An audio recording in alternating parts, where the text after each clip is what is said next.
Bismillahirrahmanirrahim. Assalamu alaikum wa rahmatullah. Dans cette vidéo, nous allons voir ensemble 10 miracles scientifiques dans un seul verset du Coran en parlant des fourmis. La hawla wa la quwwata illa billah. Dans le Coran, Allah subhanahu wa ta'ala, il a révélé une sourate tout entière qu'il a appelée sourate An-Naml, la sourate les fourmis. Pourquoi Allah il va nommer toute une sourate les fourmis, si les fourmis ne sont pas si importantes que ça, si minuscules? Pourquoi Allah il veut attirer notre attention sur ça? Donc, nous allons voir ensemble ces 10 miracles, c'est incroyable. Cette vidéo que je vais faire aujourd'hui, c'est digne d'un documentaire de Arte. Est-ce qu'il peut faire mieux même? Je ne suis pas sûr. Bien sûr, je plaisante. Donc, sans trop tarder, je rentre dans le vif du sujet. Numéro 1. Les fourmis ont une force surhumaine. Et oui, vous avez bien lu. Les fourmis sont incroyablement puissantes. Elles ont la capacité de transporter entre 10 et 50 fois leur propre poids. 10 à 50 fois. La quantité qu'une fourmi peut porter dépend de l'espèce. La fourmi tisserande, par exemple, peut soulever 100 fois son propre poids. Tu t'imagines, par exemple, quand tu fais 100 kilos et qu'on te dit de transporter juste 200 ou 300 kilos, tu vois, tu peux pas.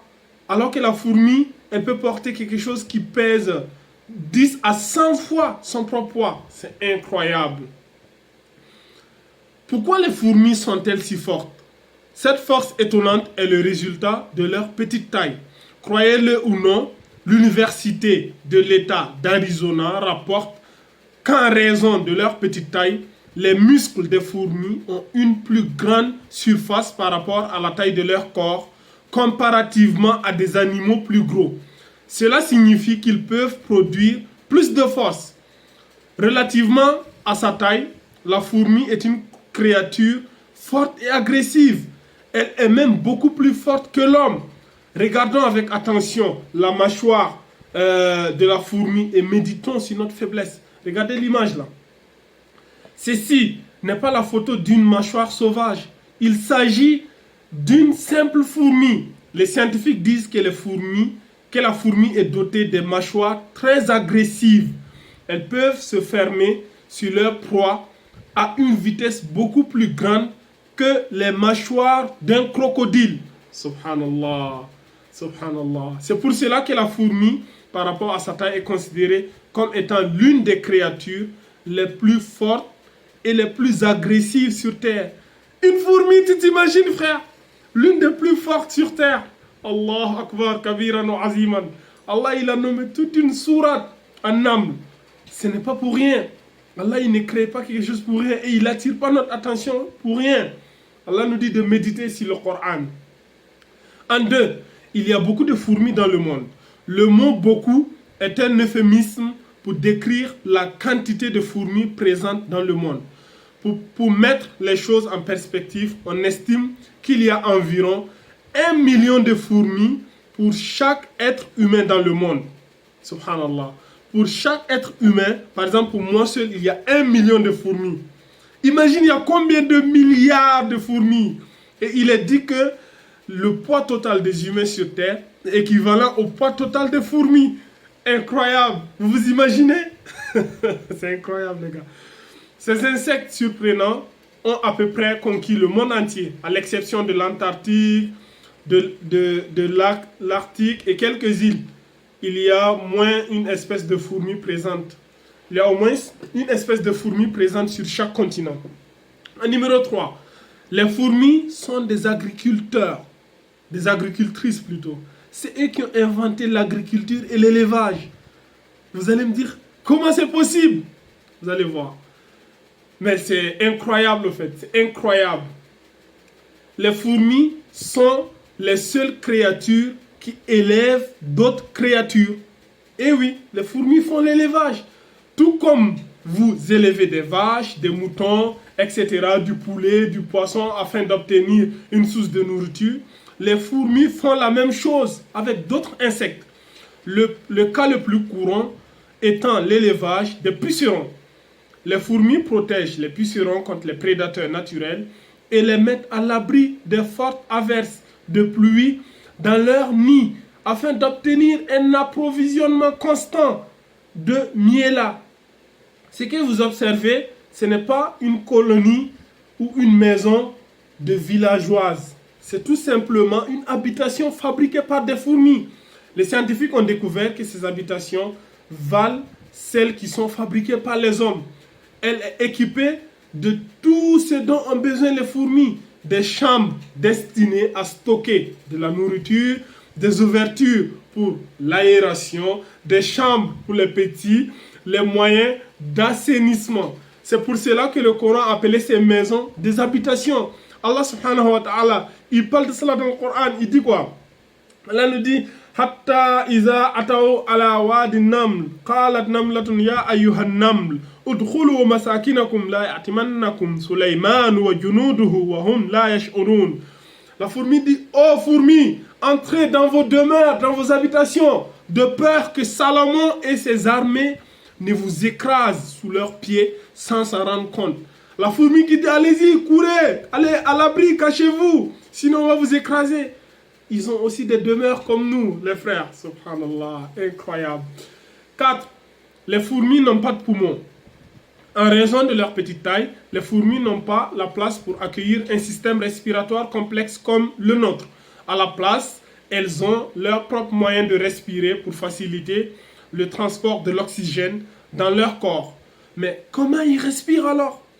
Les fourmis respirent l'oxygène à travers les spiracles qui sont une série de trous situés sur les côtés de leur corps. Les spiracles sont liés par un réseau de tubes qui aident à répartir l'oxygène dans presque toutes les cellules de leur corps. Le mouvement des fourmis permet à l'oxygène de circuler à travers les tubes pendant que le dioxyde de carbone est libéré par la sortie des dits tubes. Subhanallah, incroyable. 5. Les fourmis n'ont pas d'oreilles. Contrairement à beaucoup d'animaux, les fourmis n'ont pas ça. Ce qui signifie, mais ça ne signifie pas qu'ils sont sourds, hein, au contraire. Comment alors les fourmis font pour entendre?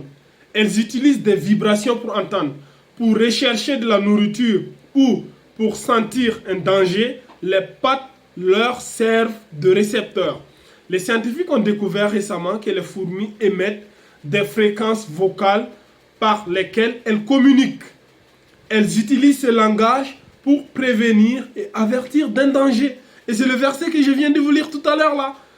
La fourmi s'est levée, elle a dit: ô peuple de fourmis, rentrez dans vos demeures de peur que Salomon et son armée ne vous écrasent. Avant, on pensait qu'ils ne communiquaient pas. Mais non, les fourmis communiquent. Ils ont leur moyen de communication, eux aussi. Tu vois, ils s'expriment comme nous. C'est incroyable.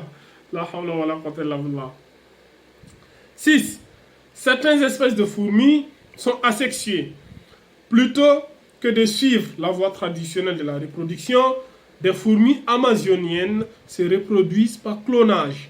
Il est rapporté que les fourmis reines se copient génétiquement et produisent des femelles, ce qui entraîne une colonie sans fourmis mâles. C'est exclusivement à eux, tu vois. C'est incroyable. 7. Les fourmis ont 2 estomacs. Et ce n'est pas parce qu'elles sont avides de nourriture, pas parce qu'elles veulent manger beaucoup. Hein. Un de leurs estomacs est là pour stocker de la nourriture pour leur propre consommation. Tandis que le second a pour fonction de stocker de la nourriture à partager avec d'autres fourmis. La solidarité, c'est eux qui l'ont inventé. Ils ont inventé l'agriculture, l'élevage, la solidarité. Et à la fin, vous serez surpris aussi. Ce processus est connu sous le nom de trophalaxie et permet à une colonie de fourmis de travailler de manière extrêmement efficace. Cela permet aux fourmis qui chassent de la nourriture d'en conserver pour celles qui restent sur place pour protéger la reine et le nid. 8. Les fourmis sont des nageuses hors pair. Eh bien, toutes les fourmis ne savent pas nager. Cela dépend de l'espèce. Elles ne maîtrisent pas encore la nage papillon ou la brasse, mais ils ont la capacité de survivre dans l'eau en utilisant leur propre version de la nage du chien et peuvent également flotter pendant de longues heures. Pour dire Et pour le dire simplement, les fourmis sont des survivantes étonnantes. Non seulement elles peuvent retenir leur respiration sous l'eau pendant longtemps, mais elles construisent aussi des radeaux pour survivre aux inondations. C'est pas moi je l'ai dit, c'est les scientifiques qui le disent, tu vois. 9. Les fourmis sont esclavagistes. Non, mais là, c'est incroyable. Les fourmis sont esclavagistes. C'est eux qui ont inventé l'esclavage. Ça me dépasse, moi. Cela peut sembler étrange, mais c'est vrai. Certaines espèces de fourmis, comme les polyergus, moi je vais mettre ça, lucidus, sont connues pour être des fourmis esclavagistes. Elles envahissent les colonies de fourmis voisines, capturent ses habitants et les forcent à travailler pour elles. Ce procédé est connu sous le nom de razzia d'esclaves. Incroyable.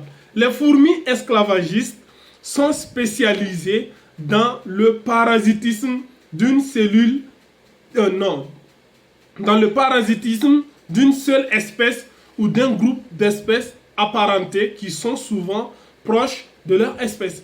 Les fourmis capturées travailleront comme si elles étaient dans leur propre colonie, tandis que les esclavagistes se concentreront uniquement sur la reconstitution de leur masse de travailleurs. Subhanallah. Ils sont bien organisés, tu vois. Il existe deux types de fourmis esclavagistes.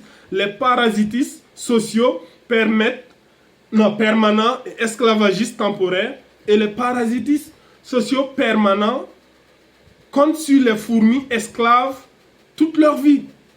Tu vois? Non mais, même moi, quand j'ai vu cette partie, mon cerveau, il a bugué. J'ai dit, c'est pas possible. C'est pas possible que les fourmis, il y a des esclaves. C'est-à-dire, c'est comme les humains. Eh ben, les humains ont copié qui? Les fourmis. Ils ont inventé l'agriculture, l'élevage, l'esclavage. Ils ont tout inventé. Même les chemins de fer, tous les réseaux téléphoniques que nous avons. Tout ça, c'est les fourmis qui ont inventé ça. Tout ça, ça a été copié. C'est incroyable. Et en 10, récemment, des savants ont découvert que le corps d'une fourmi est doté d'une composition osseuse dure. Celle-ci sert à protéger sa faible corpulence. Cette couverture osseuse dure n'est pas assez flexible. C'est pourquoi, quand elle est sous pression, elle se détruit et se casse comme du vent. Cette vérité scientifique a été mentionnée dans le Coran. Voilà pourquoi la fourmi a dit « Ô peuple de fourmis, rentrez dans vos demeures, de peur que Salomon et son armée ne vous écrasent sous leurs pieds. » Ça veut dire que quand Salomon va les marcher, ils vont s'écraser, ils vont se casser, tu vois, ils vont se briser. C'est ce qui a été dit dans le Coran. Subhanallah. La vidéo elle est un peu longue, mais il fallait que je la fasse. Franchement, une vidéo incroyable. Incroyable. La hawla wa la quwwata illa billah. Allah il ne cite rien dans le Coran en vain. Toute une sourate entière que Allah il donne sur une créature. Pensez qu'elle est vaine? Non. C'est une créature qui est incroyable. Rien n'est au hasard dans le Coran. Tout ce qu'Allah il cite comme parabole, que ce soit un moustique, une mouche, les abeilles, les fourmis, ils ont tous des rôles capitaux dans la vie humaine. هذا وعلم والله عز وجل على علم سبحانك اللهم وبحمدك أشهد أن لا إله إلا أنت أستغفرك وأتوب إليك وآخر الدعوانا أن الحمد لله رب العالمين.